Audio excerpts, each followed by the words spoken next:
अस्सलाम वालेकुम dear students, कैसे हैं आप सब।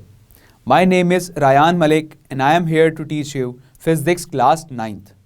In this lecture we are going to start our chapter number 2 which is kinematics और इसमें हम पहला टॉपिक पढ़ने जा रहे हैं जो कि है rest and motion. Before going to start this lecture I would like to explain about kinematics, that what is kinematics. In our daily life we have seen many things moving around us. So the motion of an object is its kinematics. तो वो object जो कि motion में होते हैं, हरकत में होते हैं, उनकी स्टडी को बेसिकली हम कहते हैं काइनेमैटिक्स। तो we can define it as kinematics is the study of motion of objects without discussing its cause. Kinematics क्या है? एक ऑब्जेक्ट की मोशन को स्टडी करना है विदाउट डिस्कसिंग इट्स कॉजेज, कि वो मोशन किस वजह से है हम ये डिस्कस नहीं करेंगे, लेकिन किसी भी ऑब्जेक्ट के मोशन को स्टडी करना, दैट इज कॉल्ड काइनेमैटिक्स। सो यहां पर हम बात कर रहे हैं मोशन की। तो फर्स्ट ऑफ ऑल हमें ये अंडरस्टैंड करना चाहिए कि मोशन क्या होता है, कि एक ऑब्जेक्ट रेस्ट में और मोशन में कब होता है। So the first topic is rest and motion. So a body is said to be at rest if it does not change its position with respect to its surroundings। तो एक body जो है वो rest में होगी अगर वो अपनी सराउंडिंग के लिहाज से अपनी पोजीशन चेंज नहीं कर रही। एक बॉडी रेस्ट में है मीन्स कि रुकी हुई है, वो मूव नहीं कर रही, किसके लिहाज से? अपनी सराउंडिंग के लिहाज से। द इम्पॉर्टेंट थिंग इज कि यहां पर आपकी सराउंडिंग बहुत मैटर कर रही है, कि आपकी सराउंडिंग के अकॉर्डिंग आप मूव कर रहे हैं या नहीं, क्या आपकी पोजीशन चेंज हो रही है या नहीं। अगर आपकी पोजीशन चेंज नहीं हो रही तो हम कहेंगे कि वो बॉडी रेस्ट में है। Similarly a body is said to be in motion if it changes its position with respect to its surrounding. तो एक बॉडी जो है वो मोशन में है अगर वो अपने सराउंडिंग के लिहाज से अपनी पोजीशन चेंज कर रही है तो हम कहेंगे कि वो बॉडी मोशन में है। सो रेस्ट और मोशन को अंडरस्टैंड करने के लिए हम एक एग्जांपल डिस्कस करते हैं विजुअल रूम में। सो नाउ लेट्स सपोज कि दो पैसेंजर्स बस में जा रहे हैं, एक को मैं कहता हूं पर्सन ए और एक है पर्सन बी। अब पर्सन बी जब ए को ऑब्जर्व कर रहा है तो बेसिकली यहां पर हम फोकस कर रहे हैं, ऑब्जेक्ट हमारा है पर्सन ए। तो पर्सन बी जब पर्सन ए को फोकस करेगा उसके अकॉर्डिंग पर्सन ए मूव नहीं कर रहा। हालांकि बस मूव कर रही है लेकिन बी के अकॉर्डिंग ए जहां पहले बैठा था वो अब भी वहीं पर ही बैठा है, तो बी ये कहेगा कि ए जो है वो मूव नहीं कर रहा। तो यहां पर हमने जो सराउंडिंग ली वो ली पर्सन बी के अकॉर्डिंग। तो पर्सन बी के अकॉर्डिंग हमने ये कहा कि पर्सन ए जो है वो मूव नहीं कर रहा, वो रेस्ट में है। अब इसी तरह से एक और पर्सन जो कि कहीं बाहर खड़ा है बस के, दैट इज पर्सन सी। अब पर्सन सी जब ए को ऑब्जर्व करेगा तो पर्सन सी ये देख रहा है कि ए जो है वो मूव करता हुआ जा रहा है, तो पर्सन सी ये कहेगा कि ए जो है वो तो मोशन में है। अब पर्सन बी के अकॉर्डिंग ए रेस्ट में था लेकिन पर्सन सी के अकॉर्डिंग ए मोशन में हो गया, just because of their surroundings. तो सराउंडिंग जब हम चेंज कर देंगे तो ऑटोमेटिकली आपका परसेप्शन चेंज हो जाएगा कि आपका ऑब्जेक्ट जो है वो मोशन में है या फिर रेस्ट में है। तो इस एग्जांपल से हमने ये अंडरस्टैंड कर लिया कि सराउंडिंग जो है वो बहुत मैटर करती है ये ऑब्जर्व करने के लिए कि आपका ऑब्जेक्ट रेस्ट में है या फिर मोशन में है। So now let's move towards the screen. So if we observe carefully, everything in the universe is in motion. हर चीज़ जो है वो हरकत में है, लेकिन ये मोशन जो है ये हर ऑब्जेक्ट का डिफरेंट होता है। सो उस बेसिस पर हम इस मोशन को डिवाइड करते हैं फर्दर 3 टाइप्स में। So there are 3 types of motion and they are translatory motion, rotatory motion and vibratory motion. First of all discuss करते हैं हम ट्रांसलेटरी मोशन को। What is translatory motion? कोई भी ऑब्जेक्ट जो कि बिल्कुल स्ट्रेट लाइन में मूव कर रहा है तो हम कहेंगे कि ये ट्रांसलेटरी मोशन है। जैसा कि एक कार जो कि बिल्कुल स्ट्रेट मूव कर रही है तो हम कहेंगे कि ये इसका ट्रांसलेटरी मोशन है। इसी तरह से एक फेरिस व्हील में एक ऑब्जेक्ट जो कि पर्सन लेट्स सपोज, तो वो अगर उस फेरिस व्हील में मूव कर रहा है तो यहाँ पर वो भी स्ट्रेट मूव कर रहा है, लेकिन उसका जो पाथ है यहाँ पे वो सर्कुलर पाथ है। सो यहाँ पर वो एक कर्व को फॉलो कर रहा है, तो हम कहेंगे कि ये भी एक ट्रांसलेटरी मोशन है। ट्रांसलेटरी मोशन जो है वो आपका स्ट्रेट भी हो सकता है और कर्व भी हो सकता है। सो इसको हम डिफाइन करेंगे इस तरह से, in translatory motion a body moves along a straight line without any rotation and the line may be straight और कर्व्ड। तो एक ट्रांसलेटरी मोशन में एक बॉडी जो है वो बिल्कुल स्ट्रेट लाइन में मूव करती है बट विदाउट एनी रोटेशन, और वो लाइन जो है वो स्ट्रेट भी हो सकती है और कर्व भी हो सकती है। So these are translatory motion. अब जैसा कि मैंने कहा कि एक गाड़ी जो कि स्ट्रेट मूव कर रही है तो हम कह रहे हैं कि ये भी ट्रांसलेटरी मोशन है। एक ऑब्जेक्ट जो कि फेरिस व्हील में मूव कर रहा है, ऑल्दो एक सर्कुलर ट्रैक को फॉलो कर रहा है, तो हम कह रहे हैं कि ये भी एक ट्रांसलेटरी मोशन है। तो इस बेसिस पर ट्रांसलेटरी मोशन को फर्दर डिवाइड कर दिया गया 3 टाइप्स में, और वो 3 टाइप्स हैं linear motion, circular motion and random motion. Now what is linear motion? तो कोई भी ऐसा ऑब्जेक्ट जो कि बिल्कुल स्ट्रेट मूव कर रहा है तो हम कहेंगे कि ये लीनियर मोशन है। जैसा कि एक एरोप्लेन जो कि बिल्कुल स्ट्रेट फ्लाई करता है तो हम कहेंगे कि ये भी उसका लीनियर मोशन है। सो लीनियर मोशन को हम इस तरह से डिफाइन कर सकते हैं that straight line motion of a body is known as its linear motion.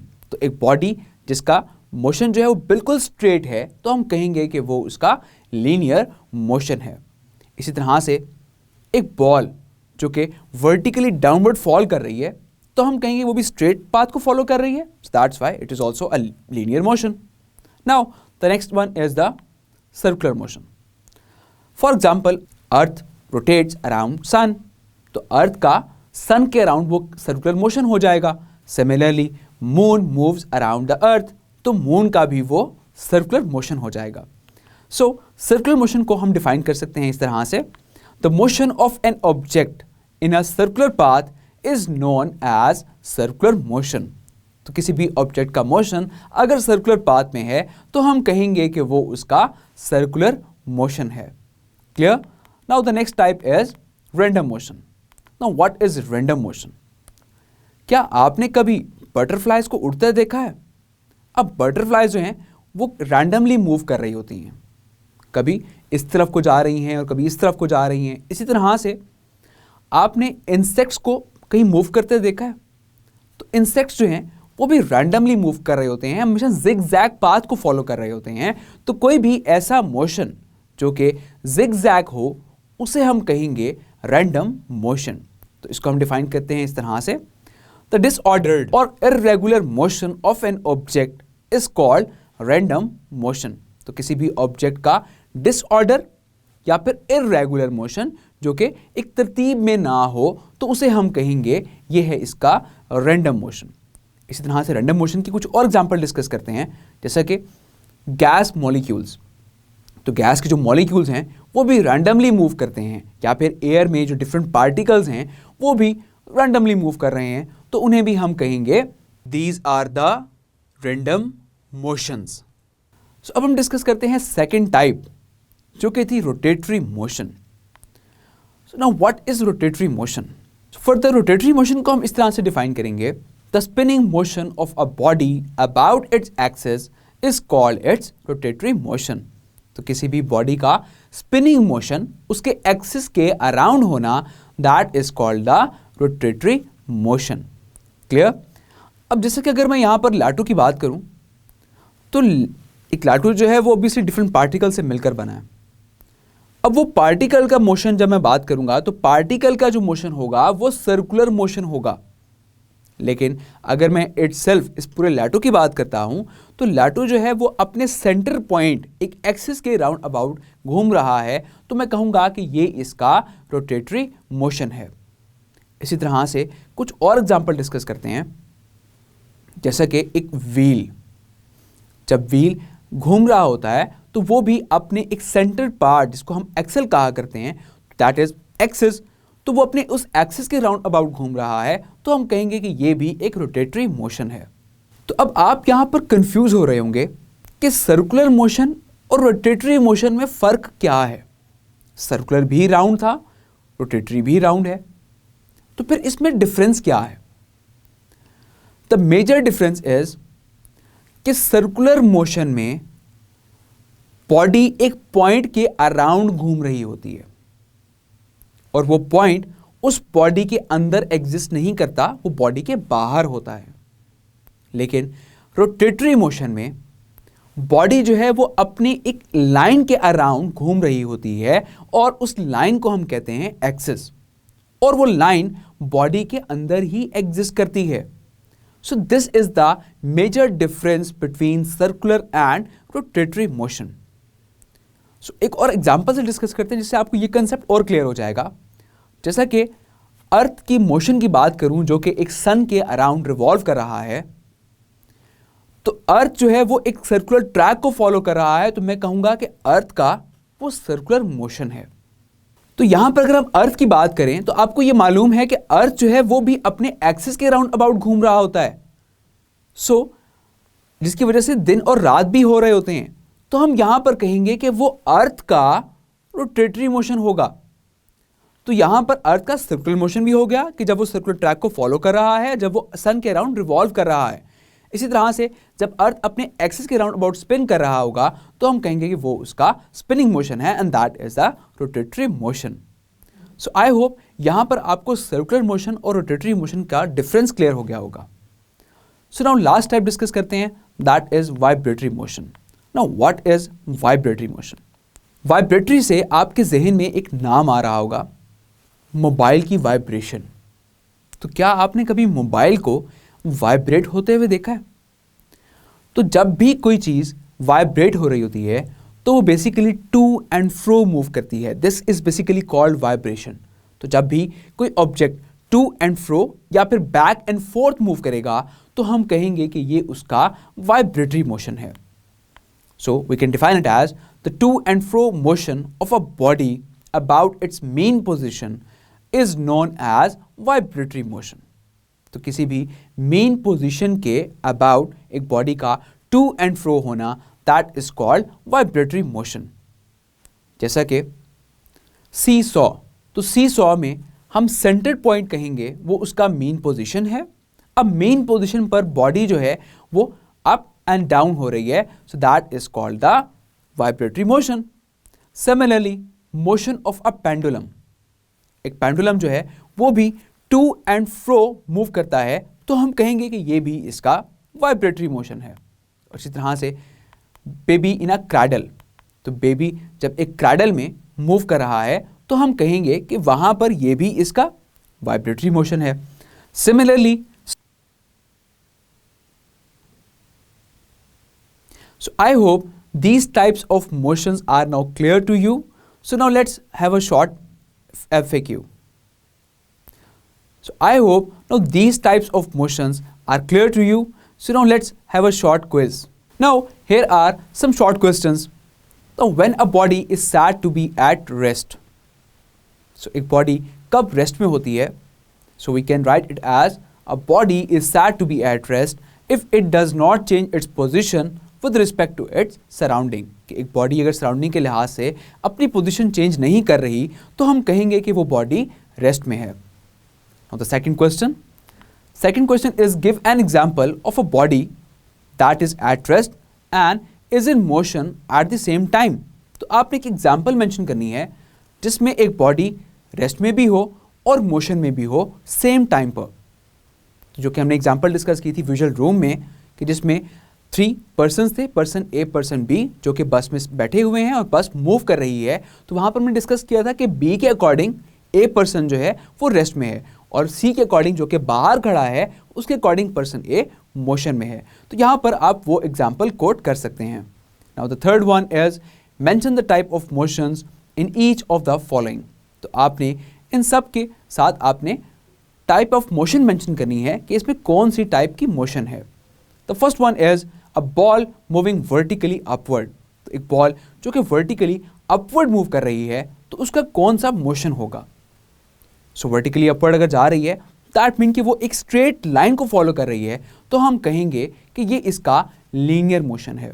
और यहाँ पर आप इसको ट्रांसलेटरी मोशन भी कह सकते हैं, but the correct one is the linear motion, जो कि मोस्ट एक्यूरेट है। The next one is a child moving down a slide. तो एक चाइल्ड जो कि एक स्लाइड से होता हुआ नीचे आ रहा है, तो इसका कौन सा मोशन होगा? तो यहाँ पर अगर हम देखें तो वो भी एक स्ट्रेट पाथ को फॉलो कर रहा है। कुछ स्लाइड जो है वो कर्व भी होती हैं, तो अब यहाँ पर क्योंकि ये स्ट्रेट पाथ को फॉलो कर रहा है तो इसको भी हम कहेंगे लीनियर मोशन है। तो अगर यहाँ पर आपका पाथ जो है वो कर्व्ड हो जाए तो आप यहाँ पर ट्रांसलेटरी मोशन भी कह सकते हैं। The next one is movement of a player in a football ground. तो एक प्लेयर की मूवमेंट फुटबॉल ग्राउंड में किस तरह से होती है? तो प्लेयर जो है वो रैंडमली मूव कर रहा होता है, जिगजैग पाथ को फॉलो कर रहा होता है, तो हम कहेंगे कि ये उसका रैंडम मोशन है। The next one is the flight of a butterfly. तो बटरफ्लाई जो है वो भी रैंडमली फ्लाई करती है, तो हम कहेंगे कि ये भी उसका रैंडम मोशन है। The next one is an athlete running in a circular track. तो एक एथलीट जो कि सर्कुलर ट्रैक में दौड़ रहा है, क्योंकि वो सर्कुलर ट्रैक को फॉलो कर रहा है, तो हम कहेंगे कि ये उसका सर्कुलर मोशन है। The next one is the motion of a wheel. तो एक व्हील जो कि अपने एक्सिस के राउंड अबाउट स्पिन करता है, तो हम कहेंगे कि ये उसका स्पिनिंग मोशन है, and that is rotatory motion. The next one is the motion of a cradle. तो क्रैडल जो है वो टू एंड फ्रो मूव करता है, तो हम कहेंगे कि ये उसका वाइब्रेटरी मोशन है। सो आई होप ये क्वेश्चंस आपको बहुत अच्छे से क्लियर हो गए होंगे। सो now let's discuss overview of the lecture.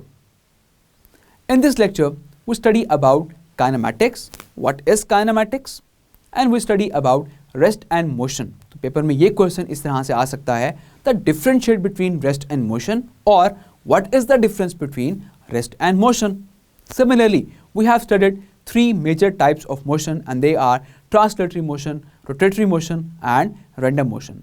फिर further translatory motion की भी हमने 3 types पढ़ी। So इन questions के आंसर में आपने इसकी डेफिनेशन और साथ आपने एक एग्जाम्पल ज़रूर मेंशन करनी है। सो आई होप ये लेक्चर आपको बहुत अच्छे से क्लियर हो गया होगा। तो अपना बहुत सारा ख्याल रखिएगा। Take care. अल्लाह हाफ़िज़।